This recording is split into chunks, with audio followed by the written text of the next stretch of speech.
नमस्कार, मैं हूं नगमा और आप देख रहे हैं हम लोग।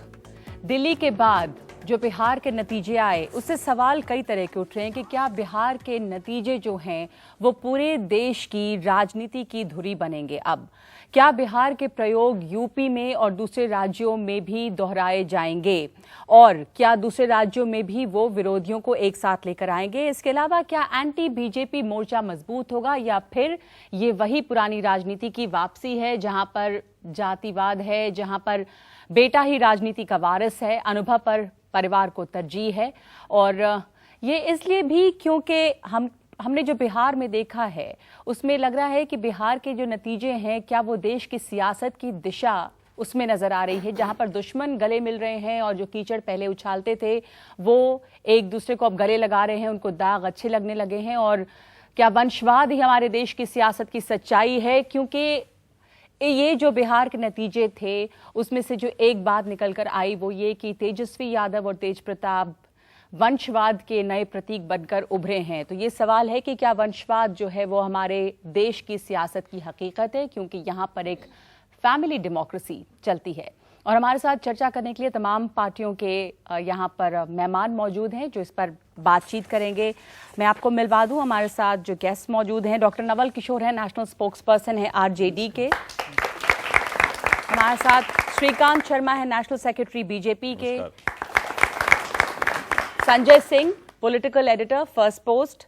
श्री केसी त्यागी हैं, एमपी और चीफ जनरल सेक्रेटरी जेडीयू के। और हमारे साथ राशिद अल्वी साहब हैं, कांग्रेस के नेता। आप तमाम लोगों से उम्मीद है कुछ सच्चे ऑनेस्ट जवाब सभी लोगों के लिए सवाल होंगे। और ये तमाम लोग जो हमारे साथ बैठे हैं इसमें से बहुत बड़ी तादाद में लोग बिहार से भी हैं, तो वो भी सवाल करने के लिए बहुत आतुर हैं।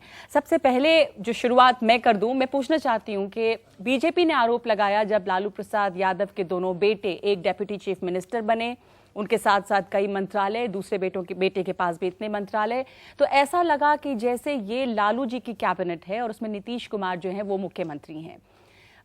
ये आरोप लगा कि परिवारवाद सर चढ़ के बोल रहा है। आप लोगों ने कहा कि समाजवाद कहां चला गया है। देखिए, सबसे पहले तो हम नीतीश कुमार जी को शुभकामनाएं देंगे। हाँ, हमारी उनको बधाई कि वो बिहार को एक नए रास्ते पर ले जाएं और बिहार के नौजवान को वहां नौकरियां मिलें, वहां उद्योग धंधे पहुंचे और केंद्र से जो एक पैसा बिहार के लिए निश्चित हुआ है वो पैसा वहां पहुंचे। और नीचे जो हमारी यूनिट है जहां हम विपक्ष की भूमिका में हैं, हम वहां विजिलेंस का भी काम करेंगे कि वो जो पैसा वहां बिहार के लिए है वो बिहार के उत्थान के लिए, बिहार के विकास के लिए उसका उपयोग हो। क्या हमारे देश के सियासत की हकीकत जो है वो वंशवाद है। और ये सिर्फ आरजेडी नहीं, हम तमाम पार्टियों में देखते हैं और आरजेडी में भी जो हुआ है वो इसकी एक मिसाल है कि चाहे कुछ भी हो, आप कितना भी समाजवाद की बात करें, तरजीह जो है वो परिवार को ही मिलेगी। ये बिना ताज के लालू राज है, बिना ताज के लालू राज है।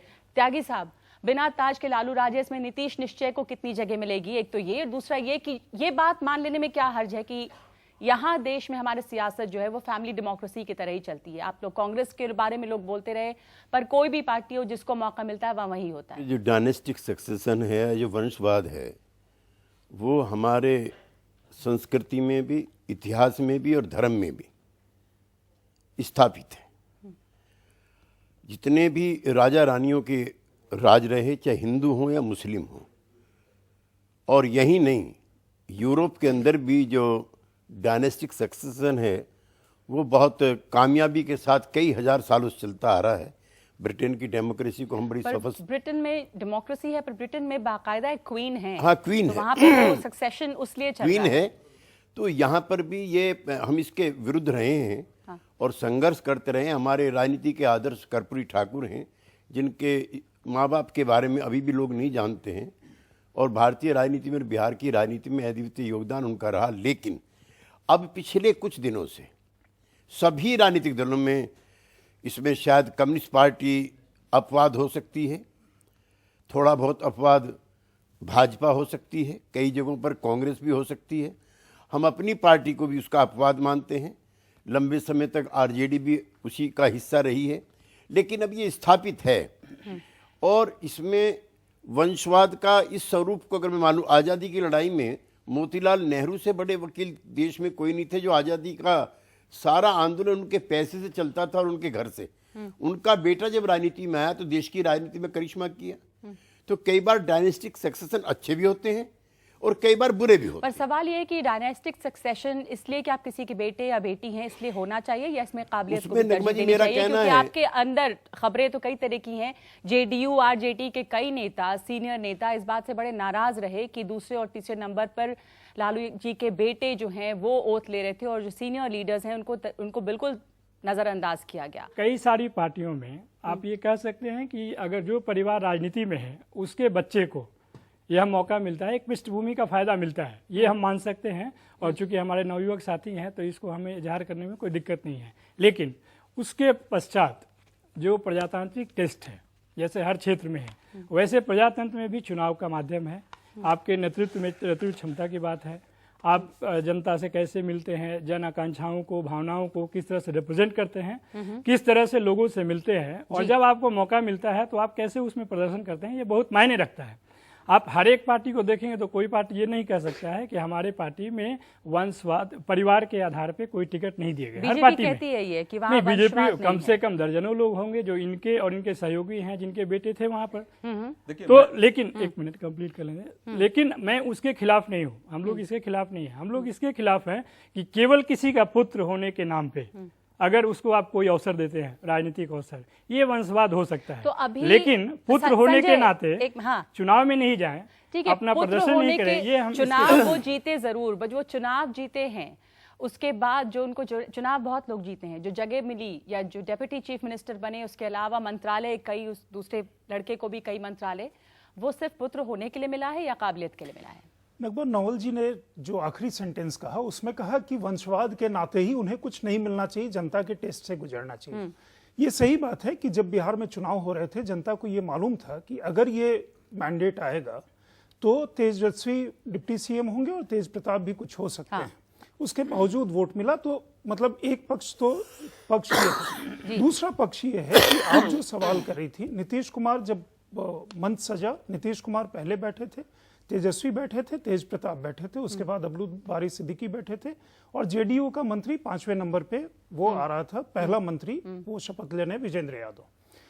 अब इस पृष्ठभूमि में उस समय उन्हें डिप्टी सीएम नहीं डिक्लेयर किया गया था। लेकिन नंबर 2 ऑब्वियसली प्रोटोकॉल के मुताबिक जो ओथ लेता है वो होता है। अब मंत्रालय का जो विभाजन हुआ, आप सही कह रही थी, पहली चुनौती जो है वो नीतीश निश्चय जो है, जिसमें जो चीजें लिखी गई हैं उसमें नीतीश जी के पास सिवाय एनर्जी को छोड़ के कोई मंत्रालय नहीं है।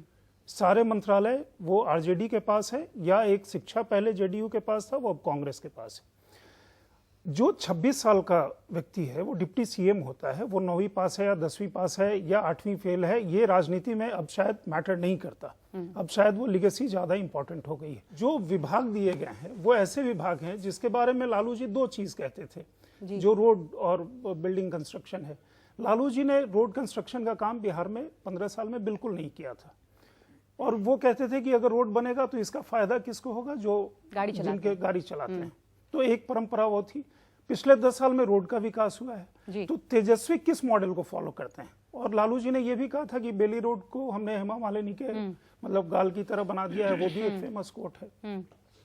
स्वास्थ्य, मतलब या तो परिवार को 6 मंत्रालय उस परिवार के पास हैं जी, मतलब तो ये अगर कोई कहेगा कि वंशवाद की प्रक्रिया नहीं फॉलो हुई है, ये वंशवाद मतलब इससे घोर वंशवाद का कोई उदाहरण ज्यादा नहीं हो सकता।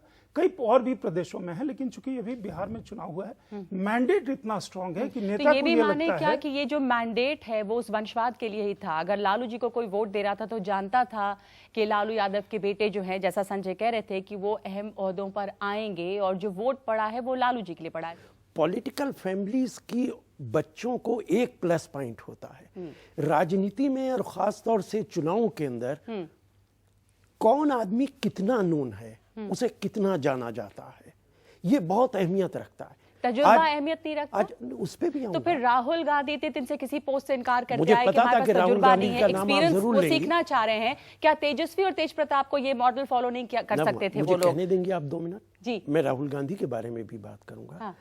पॉलिटिक्स में और इलेक्टोरल पॉलिटिक्स में ये इंपॉर्टेंट है, चुनाव कौन कौन लड़ रहा है, तो एक आसानी हो जाती है कि ये आदमी लालू यादव का बेटा है, तो एक ही दिन में वो सारे वोटर्स को पता चल जाता है। जी, बिल्कुल। लेकिन उसके फादर, उसकी फैमिली किसी वोटर पे जबरदस्ती नहीं कर सकती कि जिताया जाए। जब लालू यादव जीते थे तो लालू यादव का कोई पिता नहीं था।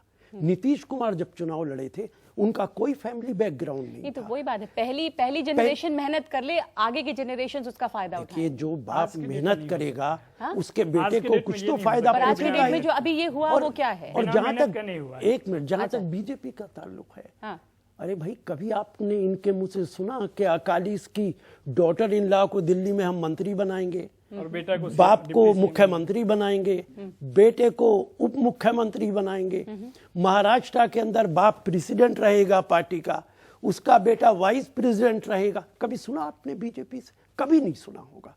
ये सेलेक्टिव लोग हैं, जो इन्हें सूट करता है वो बात कहेंगे। लालू जी को इंतजार थोड़ा नहीं करना सकता क्या? थोड़ा तजुर्बा हो जाता बेटों को। एक सवाल उठ रहा है कि तजुर्बे पर हावी हो गई है जो उनकी जो वंशवाद की राजनीति है वो। राहुल गांधी का ही मिसाल ले लें, नगमा जी, वो इतने दिन से इंतजार कर रहे हैं। ये लोग मैं भी थोड़ा रुक दोनों सकते थे, बेटों जीत को- तो गए, मंत्री बन जाते, उप मुख्यमंत्री और 6 मंत्रालय जो है वो थोड़ा इंतजार कर सकते थे। मैं राजनीति की जिस परंपरा से आया हूँ उसमें मेरे में वंशवाद बहस करने का मुद्दा नहीं है। मैं उसके खिलाफ हूँ। आप वंशवाद के खिलाफ? हाँ, मैं वंशवाद के खिलाफ हूँ। लेकिन आज की राजनीति में इनकी पार्टी से लेके वहां तक जी। वसुंधरा जी जो हैं हाँ। मुख्यमंत्री हैं, हाँ। उनकी माता जी सम्मानित नेता थी मध्य प्रदेश की, बिल्कुल। हम सब लोग उनके साथ रहे हैं, लेकिन मुख्यमंत्री हैं। तो एक बड़ा कारण ये भी है कि वो राजमाता की बेटी हैं। जो आप राहुल जी के बारे में कह रहे हैं या जो तेजस्वी के बारे में कह रहे हैं, अब इनको 6 महीने का समय आप दीजिए। उसने कल अच्छी एक बात की है बेटे ने, उनके ने, कि जिल्द देख करके आप मजबून के बारे में नहीं कर सकते। जी जी। वो क्या सुशील मोदी जैसा डिप्टी साबित होगा कि नहीं होगा, इसके लिए 6 महीने दीजिए। वो काम ठीक से करता है, उसके आचरण में कोई खराबी आती है कि नहीं आती है। खाली वंशवाद एक बार तो प्रमोट कर सकता है। मैं नाम लेकर किसी का जायका नहीं खराब करना चाहता।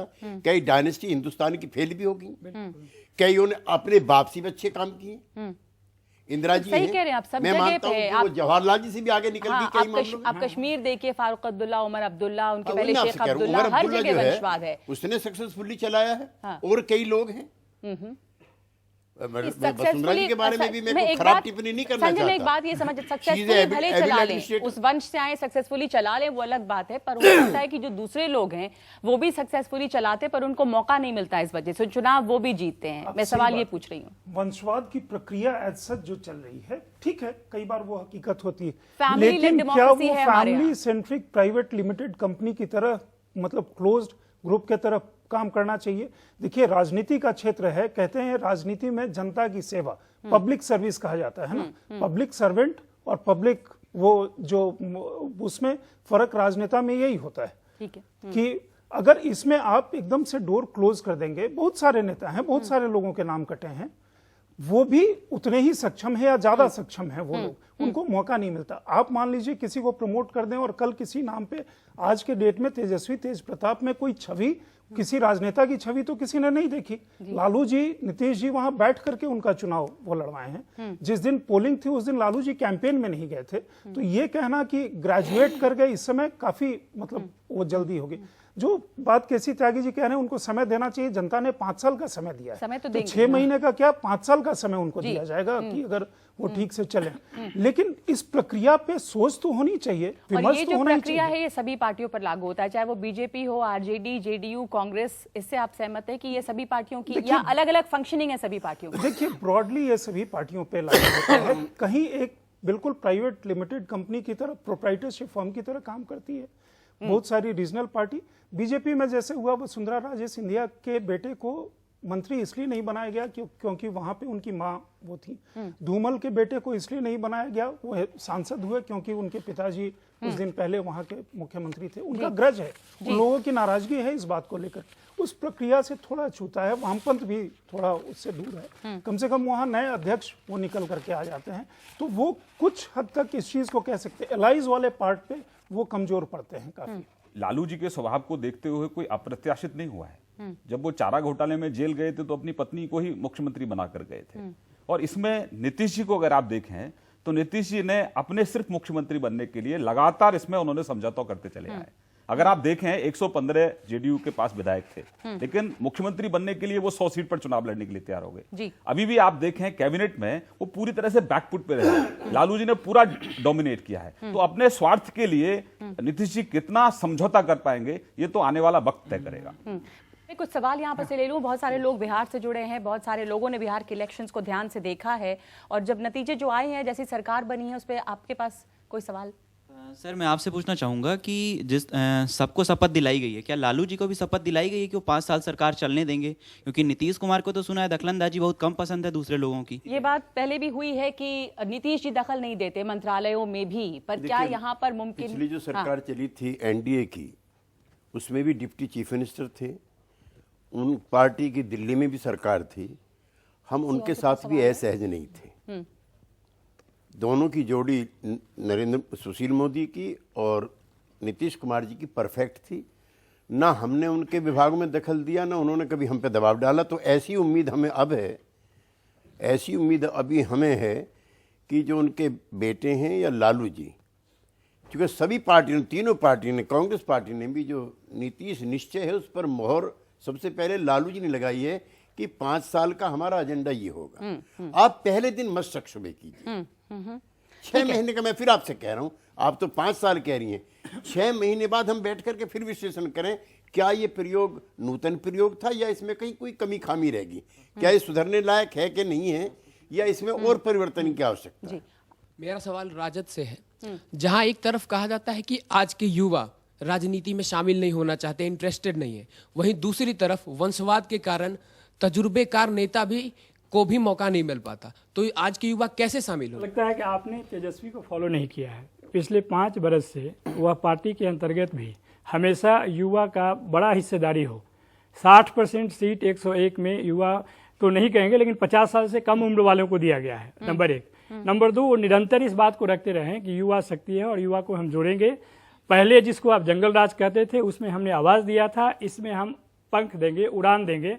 तो अगर आप ऐसा मानते हैं कि वह युवा को भागीदारी देना उस लेवल पे गलत है, तो हमें लगता है कि जो देश को युवा कहा जाता है, 30% से ऊपर युवा है, और अगर कोई एक युवा 26 साल का डिप्टी चीफ मिनिस्टर बनता है, तो हमारे आपके लिए बहुत खुशी की बात होनी चाहिए। दूसरी बात कि अगर वो काम करें या नहीं करें, इसमें आप सहयोग भी कर सकते हैं, उन पर चेक भी कर सकते हैं, और केवल बेटा होने के नाते, केवल वंश होने के नाते उनके सारे अवगुणों को लोग स्वीकार कर लेगा, ऐसा नहीं है। परिवार का फायदा सब उठाते हैं।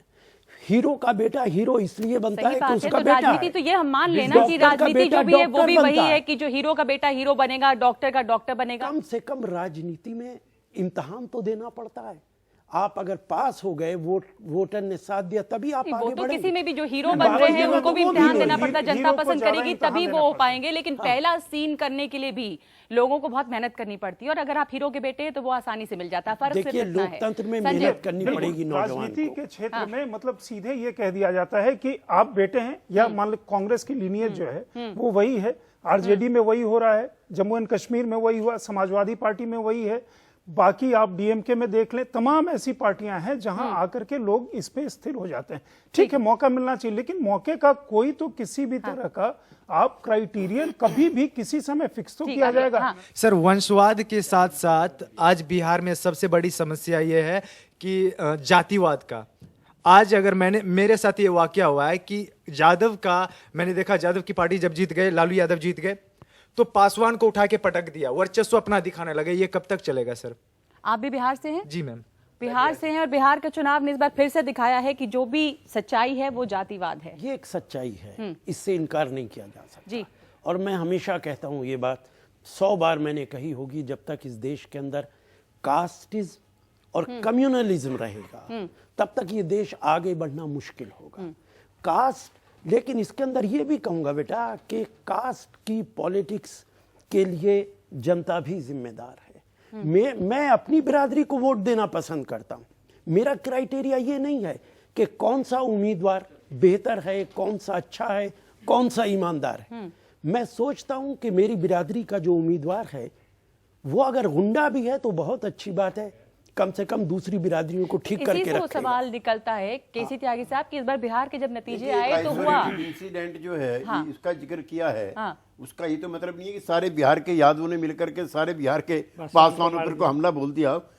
लेकिन नीतीश कुमार, एक मिनट, नीतीश कुमार जी ने कल अपनी पहली बैठक में कह दिया कि कानून का राज चलेगा, जाति धर्म के आधार पर कोई भेदभाव नहीं होगा। चुनाव हो चुका है जी, अब नीतीश कुमार जी को डिलीवरी करनी है। लेकिन बड़ा दुख होता है कि इस देश की सबसे पुरानी जो राजनीतिक पार्टी है कांग्रेस, उसके दोहरे चरित्र आप देखिए।